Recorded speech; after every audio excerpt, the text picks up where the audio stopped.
যে টপিকটা নিয়ে আলোচনা করব সেটা হচ্ছে যারা ওয়েস্ট বেঙ্গল স্টেট কাউন্সিলিং বা ভোকেশনাল এডুকেশনালের তরফ থেকে আসলে একটি নতুন আপডেট, সেটা হচ্ছে তোমাদের কলেজ থেকে কবে তোমাদের ক্লাস স্টার্ট হবে জেএক্স4 এবং ভোগলেটের। ঠিক আছে, তো জেএক্স4 ভোগলেটের ক্লাস কিন্তু সেপ্টেম্বর মাসেই কিন্তু তোমাদের ক্লাস চালু হয়ে যাবে। ঠিক আছে, কাউন্সিলিং কিন্তু এই সপ্তাহের মধ্যেই কমপ্লিট করবে, অ্যাডমিশন সেপ্টেম্বর মাসে, আর সেপ্টেম্বর অক্টোবর মাসেই কিন্তু তোমাদের ক্লাস স্টার্ট হবে। এর মাঝে কিন্তু তোমাদের দুর্গা পুজো আসছে, তো সেই ক্ষেত্রে তোমাদের একটু ডিলে হতে পারে। ঠিক আছে, অ্যাডমিশনটা ডিলে হতে পারে।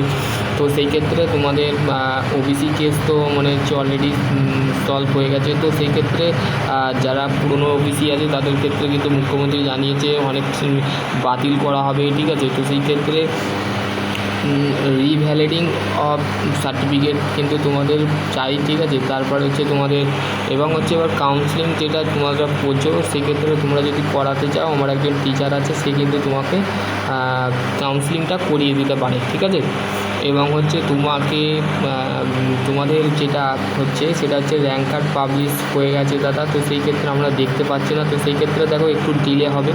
ঠিক আছে, কেননা হচ্ছে দেখো ভর্তির অ্যাডমিশান কিন্তু লেট হলো, তো সেই ক্ষেত্রে র্যাঙ্ক কার্ড বেরোতেও একটু লেট হয়েছে, তো সেই ক্ষেত্রে পাবলিশ করতেও একটু টাইম লেগেছে। তো সেই ক্ষেত্রে তোমরা ওয়েট করো। ঠিক আছে, মঙ্গলবার বা বুধবার করে কিন্তু তোমাদের র্যাঙ্ক কার্ড পুরোপুরি তোমরা সম্পূর্ণ দেখতে পাবে, বা বুধবার বা বৃহস্পতিবারও টানা, মানে আজকে হচ্ছে মানে 2-3 দিনের মধ্যে কিন্তু তোমাদের কিন্তু র্যাঙ্ক কার্ড বেরোতে পারে। ঠিক আছে,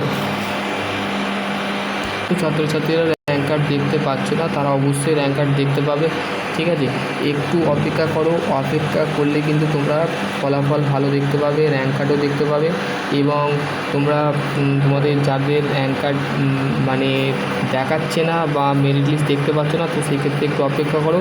এবং আইটিআইয়ের ক্ষেত্রেও দেখতে পাচ্ছি যে ম্যাক্সিমাম ছাত্রছাত্রীরা র্যাঙ্ক কার্ড দেখতে পাচ্ছে না, তো সেই ক্ষেত্রে তারা অপেক্ষা করো, তাদেরও র্যাঙ্ক কার্ড দেখতে পাবে। এবং র্যাঙ্ক কার্ড ফাইনালি যারা দেখে ফেলেছো তাদের কিন্তু কাউন্সিলিং প্রক্রিয়া কিন্তু শুরু হয়ে যাবে। সেটা ক্ষেত্রে স্টেট কাউন্সিলিং থেকে আজকে নয় কালকে, মানে 2-3 দিন বাদ কিন্তু একটা স্টেট কাউন্সিলিং থেকে নোটিশ আসবে, যে প্রত্যেকটা কলেজকে বলা হবে এবং যারা কাউন্সিলিং করতে জানে তাদের করে কিন্তু বলা হবে যে তারা কাউন্সিলিং প্রক্রিয়াটা যেন সম্পূর্ণ করে, কেননা সেপ্টেম্বর অক্টোবর মাসেই কিন্তু তোমাদের ক্লাস স্টার্ট হয়ে যাবে। ঠিক আছে, অলরেডি মানে ইঞ্জিনিয়ারিং বিটেকের কিন্তু ক্লাস স্টার্ট হয়ে গেছে, তো সেই ক্ষেত্রে তোমাদেরও ক্লাস স্টার্ট হয়ে যাবে। তো আশা করছি তোমাদের যদি আরও কোনো কাজ থাকে অবশ্যই কমেন্ট সেকশনে করবে। সকলে ভালো থেকো, সুস্থ থেকো। আর জব আপডেট এবং গভর্নমেন্ট এবং প্রাইভেট আপডেট পেতে তোমরা অবশ্যই চ্যানেলটা অবশ্যই সাবস্ক্রাইব করো অবশ্যই।